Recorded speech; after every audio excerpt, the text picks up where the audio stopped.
Барлық талапкерлерге сәлем. Қазір кішкене күте тұрайық, 5-10 минуттай.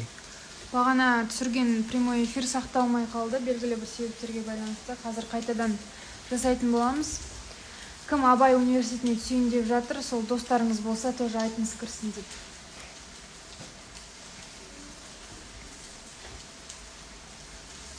Жұмыр қолым дірілеп тұр.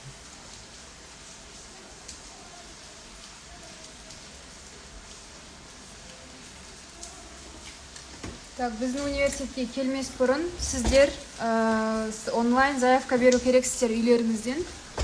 Ол заявканы беру үшін сіздер Абай біздің университет kazinpo.kz сайтына кіресіздер.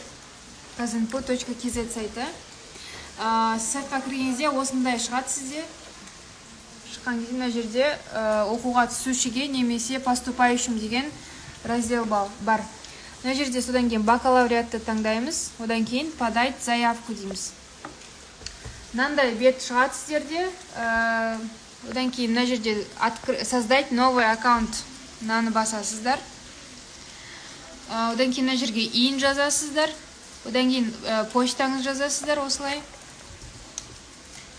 Почта жазғаннан кейін мына жерге пароль ойлап табасыздар. Парольда обязательно символ болу керек, мынандай собачка деген, одан кейін цифр болу керек. Оңай болу үшін былай жасасаңыздар болады, былай мына собачкамен бірге копировать етіп, парольға соны қойып, одан кейін собачкадан кейін мысалы былай қоясыздар. Вставить. Содан кейін собачкадан кейін 1 деген санды қоясыздар. Мына жерге тура соны қайталайсыздар. Мына я не робот дегенді басасыздар. Потом подтвердить.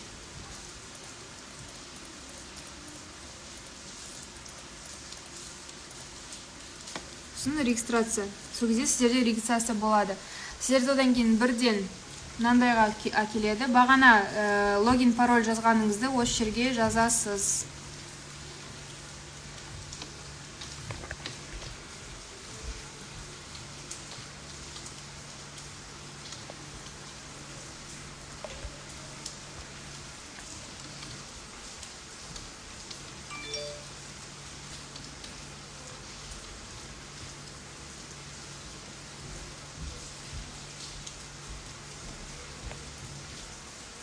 Осылай кіретсіздерде. Кіргеннен кейін бірден мына жерде профайлға өтесіздер. Одан кейін мына жерде персональные данные. Мына жерге удостоверениеңізді тура қалай жазылып тұр? Фамилияңызды, атыңызды, отчество. Отчество болмаса минус қойып кетеміз.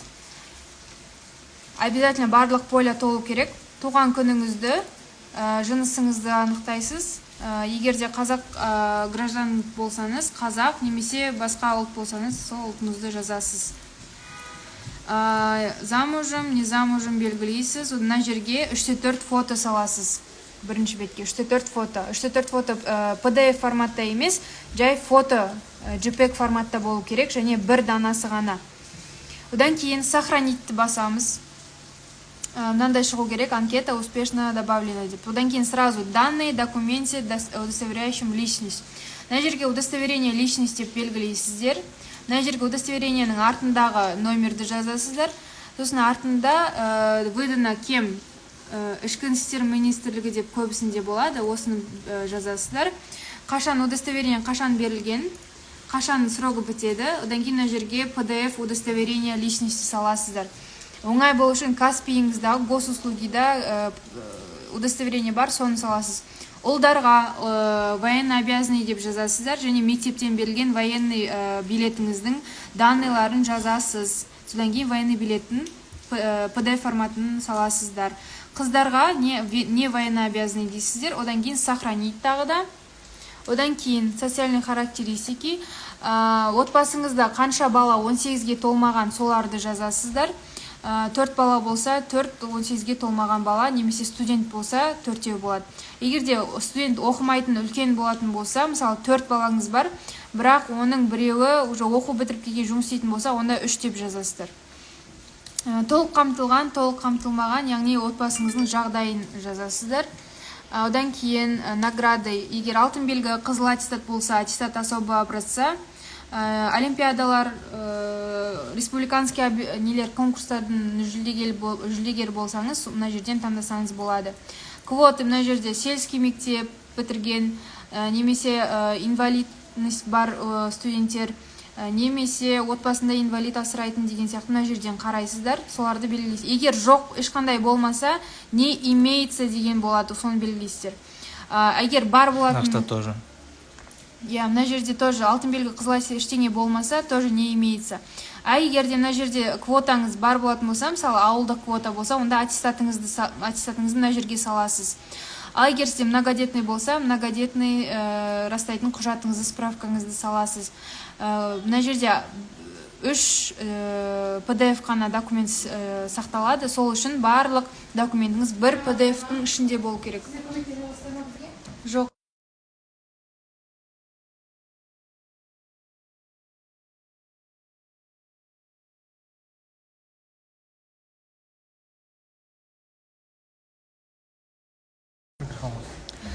Мына жерде сол аняқа барып істеш.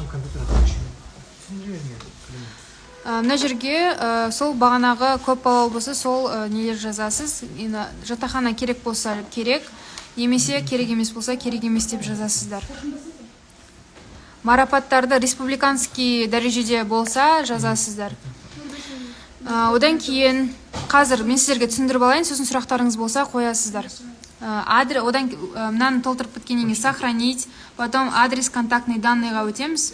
Мына жерде мынандай шығады, адрес рождения, яғни қай жерде туылдыңыз, мына жерде изменить дегенді басып, мына жердегі таңдайсыз. Мысалы, Павлодар облысы болсаңыз, Павлодар облысы, оның ішінде Ақсу болса, Ақсу, сіздікіне қайсы келеді, соны жазасыздар.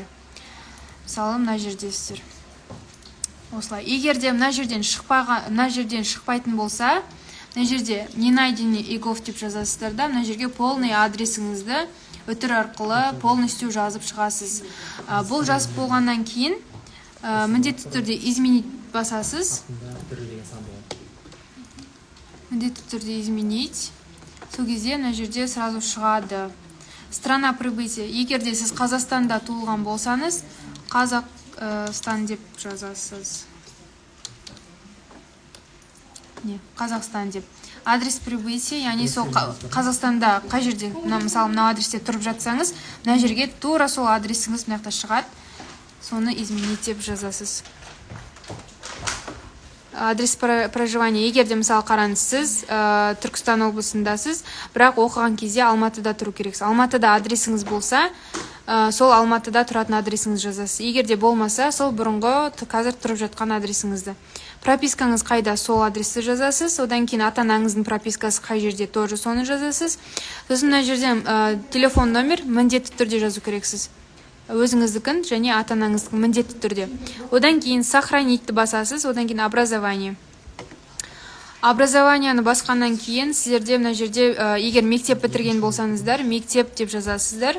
Ал егер колледж болса, мына жерде колледж деп жазасыздар. Сіз мектеп бітіргеннен кейін мектеп жазасыздар. Потом сол мектебіңіз қай жерде орналасқан. Мысалы, сіз Алматы қаласының мектебін бітірдіңіз, Алматы деп белгілейсіз. Мысалы, Әуезовский районда орналасса, ол мектебіңіз тоже соны жазасыз. Қала саналады. Так, мектебіңіздің аты мына жерде списокта шығу керек.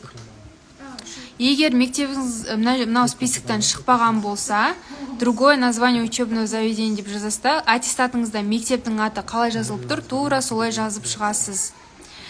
Одан кейін мына жер тип документа 11-ден кейін аттестат деп жазасыз. Ал егер екінші высший болса, второй высший, соларды жазасыз. Мектеп болса, мынақта аттестат деп жазасыз. Қызыл аттестат болса с отличием, немесе көк болса обычныйды белгілейсіз. Одан кейін сол аттестатыңыз қай күні берілгенін жазасыз. Аттестаттың средний баллы жазасыз. Мысалы, қызыл аттестат алтын белгі болса, онда барлығы 5 деп санайсыз.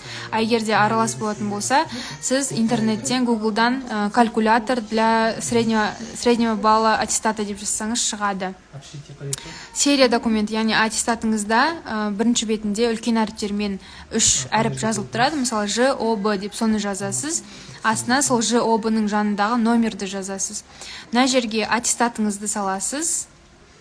аттестат саласыз. Мына жерде мектепте қандай шет тілін оқыдыңыз, соны мысалы ағылшын тілін оқысаңыз, ағылшын. Егер грант ұтқан болсаңыз, грантыңыз қай күні берілді? Барлығына Қазақстан бойынша 5-і берілді, дұрыс па? Осы айдың 5-ін жазасыздар. Номер гранты сертификаттың төмен жағында 1 сызықша 2023 сызықша деген сияқты номер тұрады, серия, соны толығымен жазып шығу керексіз. Мына сіздер егерде бакалаврға түсетін болсаңыз, мына жерге минус қойып кетесіз. Минус. Мына жерге магистратура болмағандықтан кез келген мынандай бір файл жүктеп қойсаңыз болады. Яғни барлық поля заполнено болу керек, қалып кетпеу керек. Бұны толтырып біткеннен кейін сохранить, потом данные о родителях тоже обязательно толтыру керексіз. Әкеңіздің және анаңыздың. Егер де мынандай жағдай болып қалады, толық жетім болған жағдайда мына жердің барлығына минус қойып шығасыз. Немесе бір ата-анаңыз ғана болатын болса, мысалы әкеңіздікін жазасыз, ал анаңыздікін минус қыласыз деген сияқты. Немесе барлығын толтырып шығасыз. Тоже сохранить, потом дополнительно деген болады. Мына жерде егерде научный публикацияларыңыз болса, журналдарда немесе сондай болатын болса, жазасыз. Егер болмаса, минус қоясыз. Мына жерге кез келген фото, аттестат немесе 3-4 фотоңыз салсаңыз болады. Мына жер достижениялар, яғни республиканский олимпиадалар жүлдегер болсаңыз, соны саласыз, немесе минус. Мына жерде тоже минус. Мына жерде 0,75 салу керексіз. 0,75-іңізді сканерлеп, PDF-пен, снимогымен бірге салу керексіз. Мына жерде целевая организация, біздің универге түсетін болсаңыз, Абай атындағы КЗНПУ деп мына жерде шығады, соны белгілейсіз. Мына жерге скан, письма, направление целевой подготовленности. Бұл жерге педагогикалық тест тапсырған, сол ведомствен салатын боласыз, тест тапсырсаңыз. Одан кейін сохранить деп басасыз. Барлығы сақталғаннан кейін мына жерде образовательные программы болады. Сосын мына жерде жазасыз, мысалы сіз қай мамандыққа түсесіз, 2 шет тілі болса, 2 шет тілі деп жазған кезде мына жерде шығады иностранный язык, 2 иностранных языка. Мына жерде подать заявку дейсіз. Одан кейін сізде мынандай шығады. Егер қазақ бөліміне оқысаңыз, қазақ бөліміне, егер орыс бөліміне оқысаңыз, орыс бөліміне таңдайсыз. Одан кейін формалы, егер грант болса, грант деп белгілейсіз, грантқа түскен болсаңыз, егер ақылы бөлімге түсетін болсаңыз, по договору деп айтасыз. Содан кейін мына жерде ОБТ тапсырған болсаңыз, ОБТ сертификаты дейсіз. Добавить сертификат. Сосын сіздерде мынандай шығады. Бұл шыққаннан кейін сіздер мына жерде номер сертификаты, тоже сіздерде мынандай номер шығу керек. Сертификаттың ең жоғарғы жерінде мынандай номер болады. Осыны жазасыз. Ал мына жерге мынаған дейін жазасыз. 6 цифр болу керек. Не былай. Осындай болу керек. Одан кейін ол ОБТ-ны қашан тапсырдыңыз, соны жазасыз. Мысалы, июньнің 15-і тапсырсаңыз, осылай жазасыз. Мына жерге ОБТ-ңыздың PDF-ін саласыз, ОБТ-ның PDF форматтағысын саласыз. Содан кейін мына жерге сертификатқа қарап отырып, 5 пән тапсырдыңыз ғой. Сол пән бойынша рет-ретмен жазасыз. Бірінші, мысалы, Қазақстан тарихы болса, добавить. Екіншісі, грамотный оқу сауаттылығы болса, оқу сауаттылығы, сосын математика, добавить. Одан кейін, мысалы, 2 шет тіліне тапсырған болсаңыз, онда сіз ағылшын және дүниежүзі тарихы тапсырдыңыз. Және осылай шығады. Каждый пән. Сосын мына жерде пәндер. Мысалы, история Қазақстан тарихынан ОБТ-да қанша алдыңыз? Мысалы, 13 алдыңыз. Ал оқу сауаттылығынан тоже 13 алдыңыз. Математикадан, мысалы, 15. Ағылшын тілінен, мысалы, 30 алдыңыз. Немесе мынадан тоже 30 алды дейік. Одан кейін сохранить дейсіз. Сохранить басқаннан кейін сізде шығу керек, қағаз шығу керек, бағана толтырғаныңыздың барлығы. Соны төмен қарай апарасыз да. Галочка қоясыз и отправить. Сол кезде сізде мынақты заявкаңыз шығып тұру керек. Болды, осымен заявкамыз аяқталды.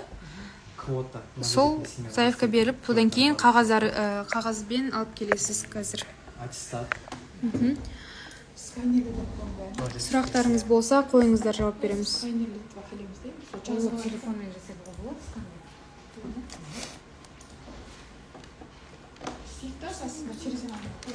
Оффлайн тапсыратындар, я осыны бірінші онлайн заявкадан өтіп, одан кейін документтеріңізді алып келесіздер. Бұл міндетті. Жоқ, бөлек. Мынау заявка тапсыруға 0,75 қана керек, 0,63 керек емес. 0,63-ті былай өздеріңіз алып келіңіздер қағаз түрінде. Кітап керек? Қабылдауға әпкеңізбен келсеңіз болады, бірақ ата-анаңыздың нотариальный доверенный қағаз болу керек. Жалпы конкурспен түссек, не имеет квота деп белгілейміз бе, ауылдық жерде тұрсақ та дейді. Жоқ, мектебіңіз ауылда болса, ауылдық деп белгілесеңіз болады. Оффлайн тапсыратындар осыны толтыру керек. Барлығы толтыру керек. Егер біздің универге келейін деп жатқан болсаңыз, құжат тапсырайын деп жатқан болсаңыз, онда толтырып келесіз. Хиджаб, рұқсат, я біздің универде кие берсеңіз болады.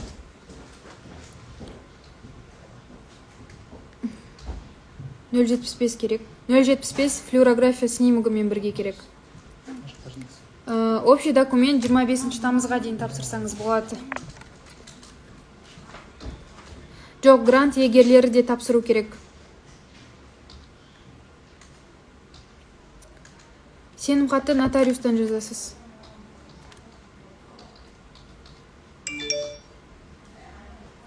Копиясын алып келесіз. Жоқ, бұдан регистрациядан өту керексіз, онлайн заявка тапсыру керексіз. Эфир сақталады, я. Ректорлық грант жоқ. Флюорография, сіз снимок срок 6 айдан аспау керек. Яғни 6 ай срок. Ссылка kazenpu.kz. Содан кейін соған кірген кезде поступающим деген раздел бар. Содан кейін бакалавриат, подать заявку болады.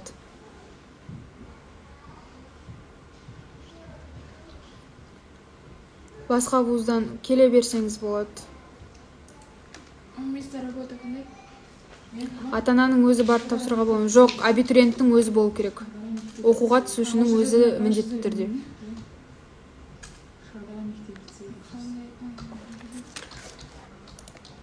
Документальный фото деген, документальный фотоға 3-4 фотоңызды саласыз.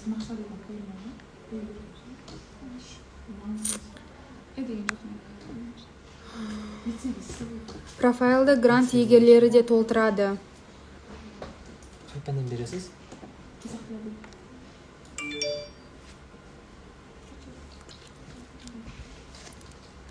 Грант алтын белгі егері болу керек, және сонымен қоса ұбт балы 90-нан асу керек. 9 деген 90 деген сөз.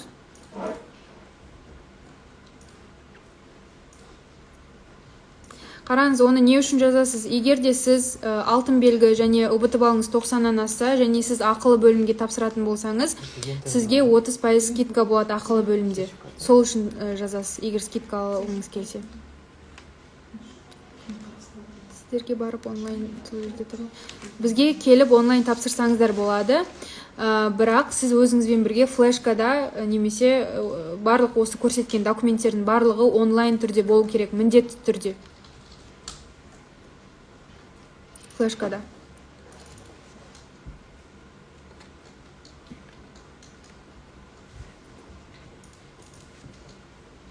Ссылканы сториске салып қоямыз қазір. Гранттан бас тарту үшін келіп, мен сіздерден грант ұтып алдым, бірақ мен сіздерден отказ жазым келеді деп отказ жазып кетесіз. Жатақханаға оффлайн заявка берсек бола ма? Жатақхана туралы біздің универдің негізгі парақшасы бар, инстаграмда abay.university деген. Сол жерде жатақхана туралы толық жазылған. Менікінен кіресіз? Бір минут үшін тұр.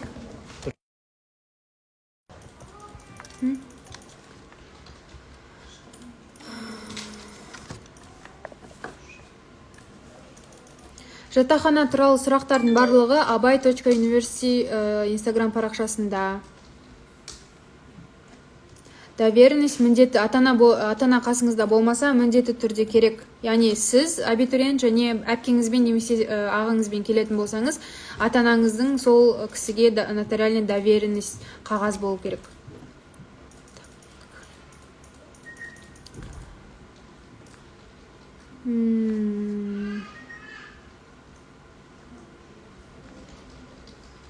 Сабақ сентябрь басталады.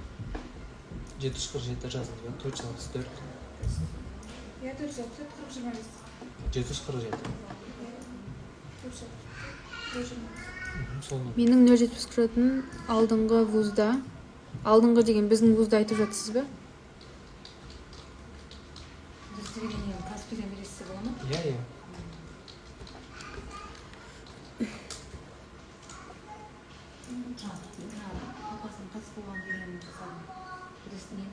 Шымкент қаласынан болсам Алматыға келіп барып құжатта өткіземін ба? Иә, осында келіп құжат тапсырасыз.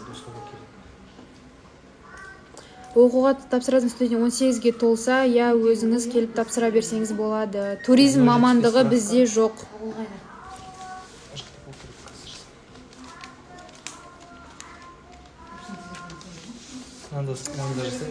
Образование бөлімінде егерде адресіңіз табылмай жатса, астында не найдено в ЕГОВ деп жазылып тұрады. Соны белгілейсіз да, астына вручную полностью жазасыз. Өтір арқылы. Көп балалы болғандықтан не болмаса тек тутурал көліктен бар ғой қазір. Каспийден жібере аласыз ба?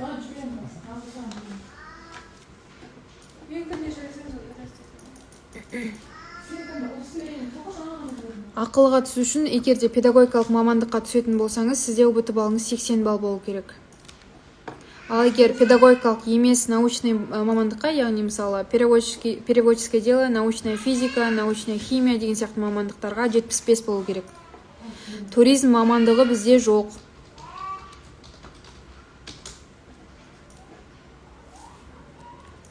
Туризм мамандығы жоқ бізде.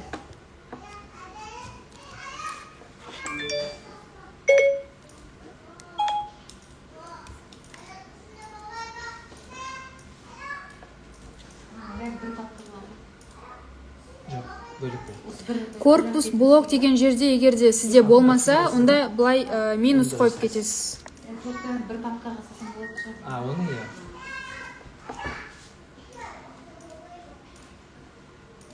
Ішкі гранттар бізде жоқ.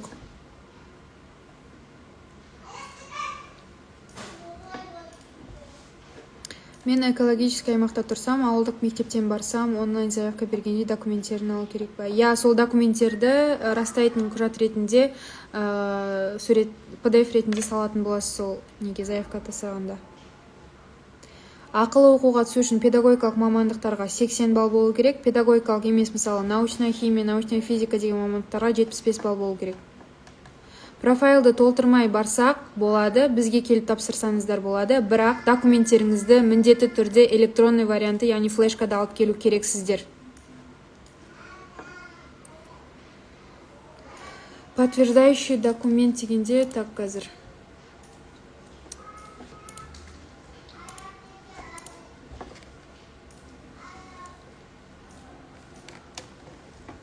Заявка бергенде айтып отырсаңыз, так. Қай бөлімді айтып жатсыз? Подтвердить документ деген. Қай бөлімнен сұрақ сізде? Доверенность алып туысқанымыз арқылы документ тапсырсақ болады, бірақ абитуриенттің өзі міндетті түрде болу керек.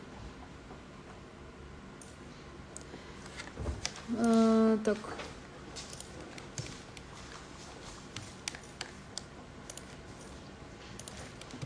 Скан письма деген жерге педагогикалық мамандыққа тапсыратын болсаңыз, психотест өттіңіз ғой универден. Соны өтті деген қағазыңызды саласыз. Офлайн келіп тапсыру үшін бірінші онлайн заявка беру керексіз сайттан. Орамалды қыздарды қабылдайды.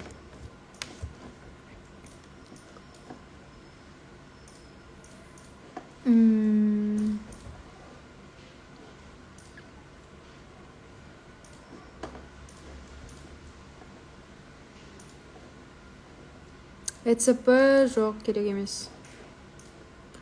Онлайн заявка беру обязательно, я міндетті түрде.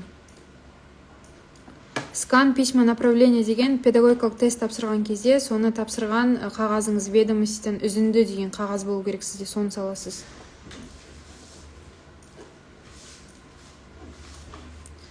Жиырма бесіне дейін барсақ, осылай онлайн тіркеп бересіз. Я тіркеп береміз, бірақ құжаттарыңыз міндетті түрде онлайн форматта болу керек. Флешкаңызда немесе телефоныңызда PDF түрінде болу керек. ЭЦП жоқ, қажет емес. Документ об образовании деген дейсіз бе? Ол жерге аттестат саласыз. Аттестат.